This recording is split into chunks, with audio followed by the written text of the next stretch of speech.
On the 17th of July, 1955, the Disneyland amusement park in California opened for business. It was an almost instant success, with millions of visitors making it their destination of choice year after year. While it has provided happiness and joy to hundreds of millions of people, Disneyland's history has not always been happy.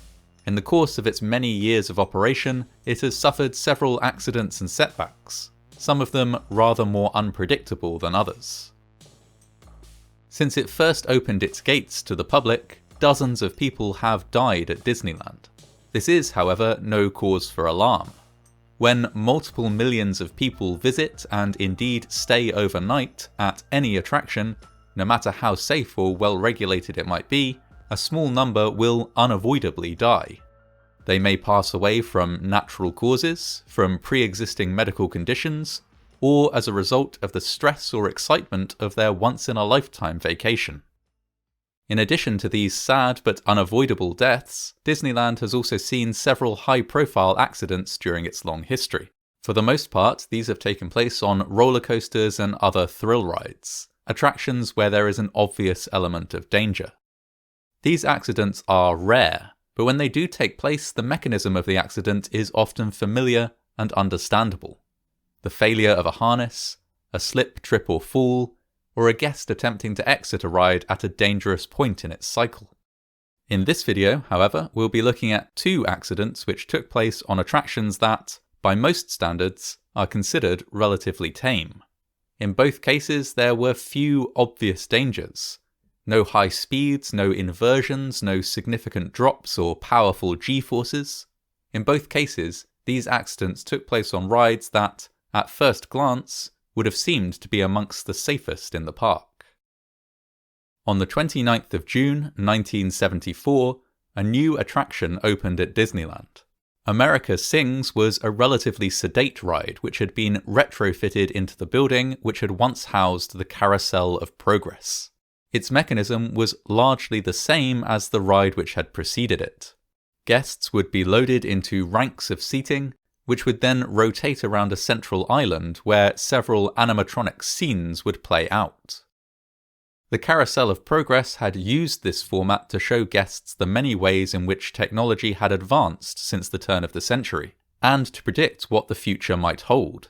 America Sings, the revamped ride, took a different tack, instead offering a whistle-stop tour through the history of American music, from the songs of the Deep South through to modern times. Guests would be treated to a medley of songs throughout the 20-minute show, all of them performed by a cast of animatronic animals. At the start and end of the show, human cast members were responsible for getting guests into and out of the tiered seating. This was the job that 18-year-old Deborah Gale Stone was hired to do during the first summer of the ride's operation. Standing at the front left of the stage, she would use a microphone to welcome each cohort of guests as they arrived, and bid them farewell as they left the attraction at the end of their experience. The brand new attraction had only been running for a week when, one evening, something went wrong. It was around 10:30 p.m. on the 8th of July, 1974. Deborah had just said goodbye to a group of guests at the end of the attraction, and the ride was moving the ranks of seating into position to start a new cycle.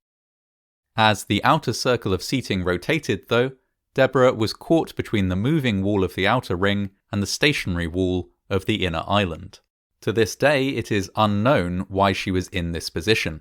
She may have lost her footing, or have been trying to move from the island where she stood to the rotating ring where the audience sat. Whatever the reason, she was caught between the two walls and received severe crushing injuries. Several guests in an adjoining section of the ride heard Deborah scream as she was caught between the two walls. They alerted staff, and the ride was stopped and evacuated. By the time Deborah was discovered, however, it was too late. She had already passed away. Following the accident, Disney immediately closed the attraction while an investigation took place. Before it reopened 3 days later, an alarm system was installed that would notify operators whenever someone got too close to the dangerous area between walls. This was later supplemented by breakaway walls, which would give way easily if anything did get trapped between them. Deborah's family sued Disney and received an undisclosed settlement. America Sings operated without further incident for more than a decade, before being transformed into an attraction called Innoventions, which resembled an updated Carousel of Progress. It later became the Star Wars Launch Bay, which it remains to this day.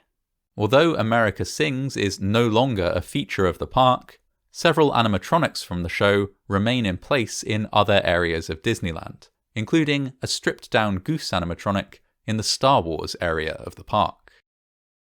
Although there is no longer any evidence of America Sings, Deborah Stone herself is remembered to this day as a kind, conscientious, and generous individual whose premature death touched many people, both those who knew her and those who did not. On the 14th of June, 1958, the sailing ship Columbia was added to Disneyland's roster of attractions. It was a full-scale replica of the first American ship to circumnavigate the globe. While the ship at Disneyland was built at full scale, the journey it would take within the park was considerably shorter.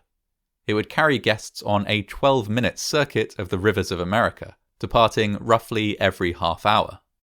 Though fully equipped with sails and rigging, the ride relied on rails hidden beneath the water to guide the path of the ship, and a gas-powered engine to drive it. On the 24th of December 1998, the sailing ship Columbia was approaching the dock as part of a routine circuit. It pulled in to its final stop slightly faster than normal. This was, ordinarily, no problem at all. The ship would often overshoot the dock, and when it did so, it was standard practice simply to bring it to a complete stop and then reverse it into position so that guests could get on and off. On this occasion, however, one crew member made a fatal mistake. Not realizing that the ship was going to overshoot, they attached a mooring line to a cleat on the dock. As the ship carried on moving forwards, this mooring line pulled taut. A huge amount of tension was created in the line. Too much tension. After just a moment, the cleat ripped away from the dock and shot through the air, smashing violently into the crowd of guests waiting to board. 3 people were injured by the flying cleat. Park guest Luann Fee Dawson was hit in the head, and later died from his injuries. His wife also received serious facial injuries, while the cast member who had mistakenly attached the mooring line suffered serious injuries to their foot. The scene was an incredibly distressing one, with several cast members and guests who had not been physically injured still requiring hospital treatment due to shock. An investigation revealed the cause of the accident. It had indeed been caused by the actions of the cast member who attempted to moor the ship before it had come to a complete standstill. But it wasn't entirely their fault. They were filling in for another employee, and had not been familiarized with the exact workings of the ride. In addition to this, the mooring rope was made of the wrong material. It should have been a hemp rope that would break easily under tension, but instead it had been substituted with a much more elastic nylon rope, apparently in an attempt to reduce costs. Luann Fee Dawson's family sued Disneyland, eventually settling for an undisclosed sum. Disney changed the way in which all rides were staffed, and after a brief interval, the sailing ship Columbia was reopened. It remains a feature of the park to this day. There has never been another incident as serious or as deadly as that which took place on the 24th of December, 1998. America Sings and the sailing ship Columbia are, by most reckonings, relatively tame rides. But even rides which appear sedate or safe are often still incredibly complicated and powerful machines.